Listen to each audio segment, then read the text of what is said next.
All right, all right. Cheers, cheers, cheers, boys. Clink. What's poppin', man? It's your boy OK Bet, aka K Trades. I'm back with another video. Spy had a nice little recovery day. Our put swings, we did have to close those red. We did have to eat that loss. It is what it is. But we still caught out 3 for 4 bangers today. Well, I guess technically we can say we went 2 for 2. Technically, because we called out 2 winners, and we did lottos at the end of the day. I did call out some lottos that the first set ended up paying, but the second set ended up not paying. So I guess I went 3 for 4. But if you want to go with call outs on the channel, just I only did the puts and then the just did puts, right? The puts at the beginning of the day. But anyway, let's go over basically what happened today, right? Where do we go from here? What's the market telling us, right? We're prepared for earnings, let's see where it goes. So first things first, like I said, right? So we did actually gap up, right? When we talked about how if we do gap up, main thing we had to watch was at 745 and 743. We ended up holding both those levels, right? So I did catch the opening short, right, down to the level. So we did catch that nice move. It's pretty nice. But once we did get that kind of wick back up, that's where I was like, okay, well, we might just have to get out. So that's why we ended up just, ended up taking that, right? I said, hey, back green, we can just take them or hold them. So I ended up just taking them while they were still green because I was like, okay, hey, it's looking like it wants to flip on us, right? Like it wants to flip. So I was like, I didn't play calls, but I just didn't want to, get caught in that. So we did take that off.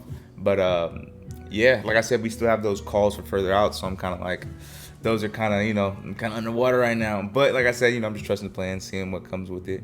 This is what comes with it, right? You win some, you lose some. If I'm wrong, so be it, right? I'm just wrong. It is what it is, right? It's all part of the game. But like I said, the reason why I'm still in these is because I'm watching this higher time frame, right? When I go to the higher time frame, I'm only really seeing. Oh, not to mention today was extremely low volume, right? Extremely low volume today. But I'm looking on this higher time frame, and I'm kind of just seeing us retest this breakdown zone, right? We haven't really quite, we should have attacked yesterday's high a lot harder than this, right? If we were gonna go, we really should have just took it. So for me, it's kind of like, is this just a breakdown retest? Maybe try to close that gap and then roll over. You know what I'm saying? And it's like because I have time, I'm gonna hold them. And I said this yesterday.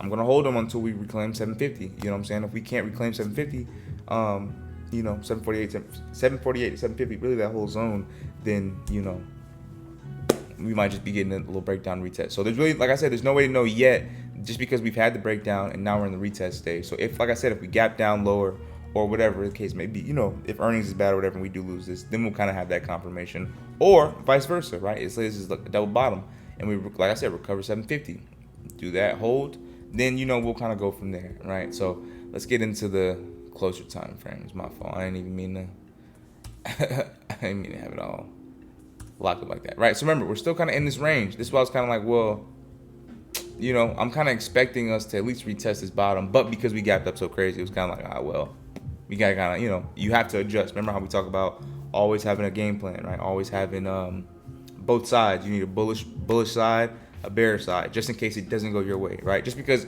a lot of us were kind of going into the day, especially after this dump, right? A lot of us were going into the day thinking like, okay, we probably do get this move down, and they end up going up, right? And like I said, it just is what it is. But this is how you play, right? You take the setups. If it doesn't work out, you just get out, right? You reanalyze, or you roll, or you do whatever you got to do to make sure you manage your position to live to trade tomorrow, right? Because that's the name of the game, longevity, patience, compounding, right? So it is what it is, right? There's winning days and losing days. But like I said, this was a very, very, very low volume day, right? If you go to the daily chart, yeah, look at this volume.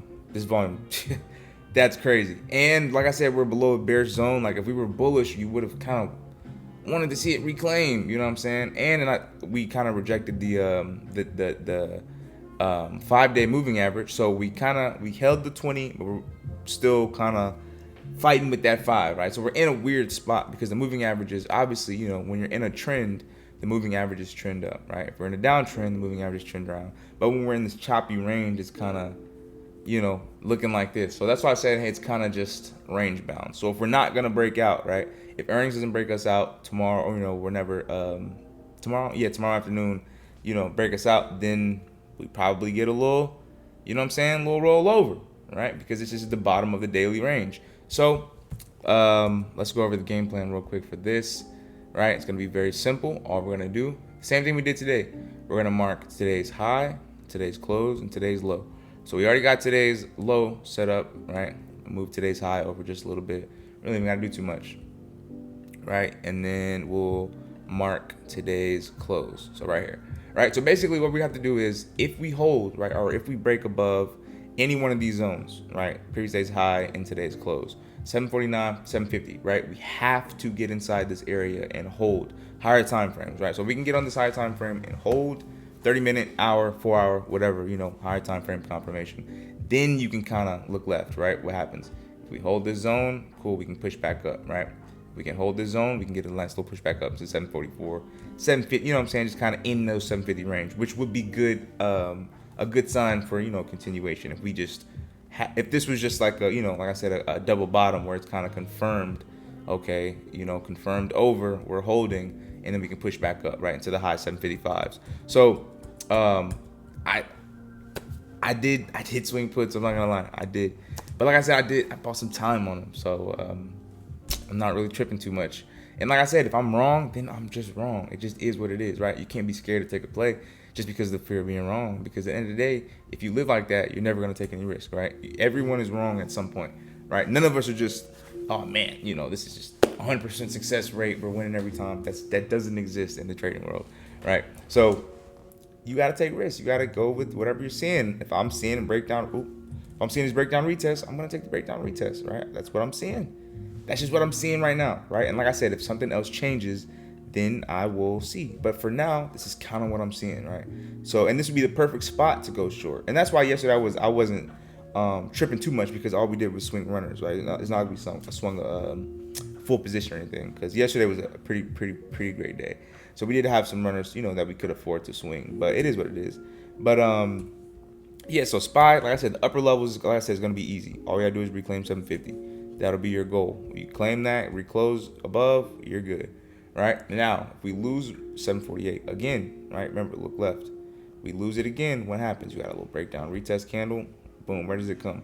Right down here to the same level, right? So 745 will be your first level to hold, and then obviously today's low, 744.16. So if you lose both of those tomorrow or overnight, right, then expect it to come down to 740, if not that 739, 738 zone, right? And if by that time, if we do, start to get that low, then this might just be the bear flag playing out, right? And we might just get that second leg roughly to 736, maybe even lower, right? If earnings is bad, if Google earnings and Tesla is just horrendous and it's just terrible and wants to die, then it'll probably go down there.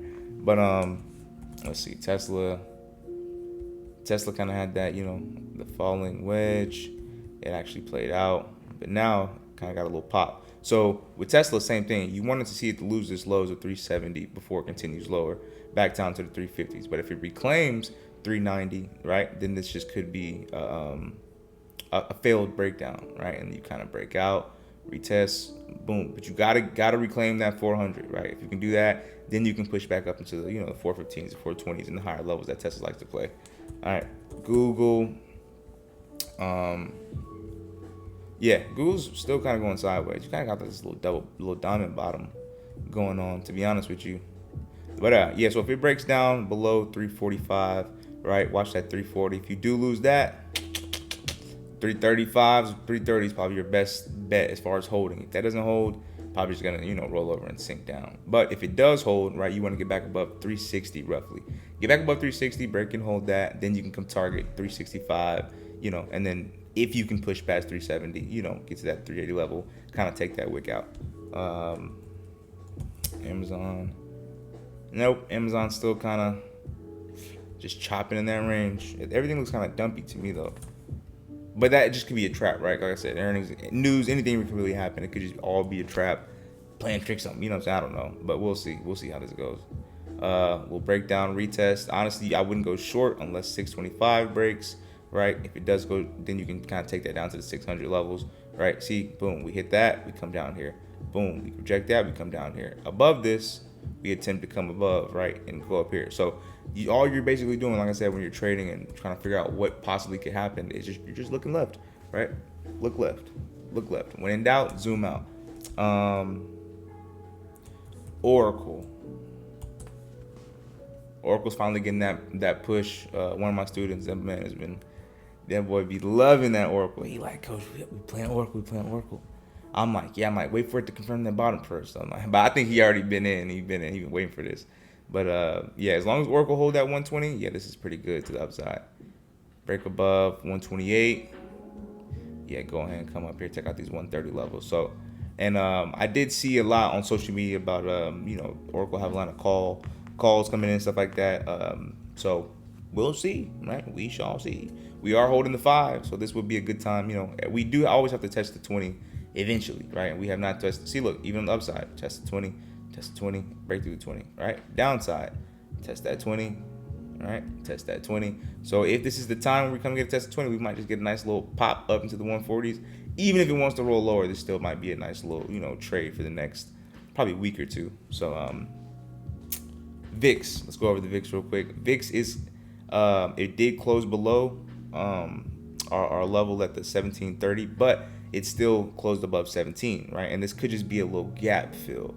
Right, it could be a gap fill, and then it could pop back up. So that's what you put all this together, and we'll kind of see, if SPY is gonna give us a nice little dump tomorrow. If not, then, it is what it is. But this is the main thing that's iffy to me, right? Is this dollar, right? The dollar is breaking out of this flag. The dollar's going up. That means people are moving their money into cash, right? So when the VIX is up and the dollar is up, that means SPY could have a random rug pull, you know what I'm saying, or like a random dump day or down day. Not to say that the market's gonna crash or anything. I'm not saying that, because obviously, we do have steps. We have things that has to happen first before we do that.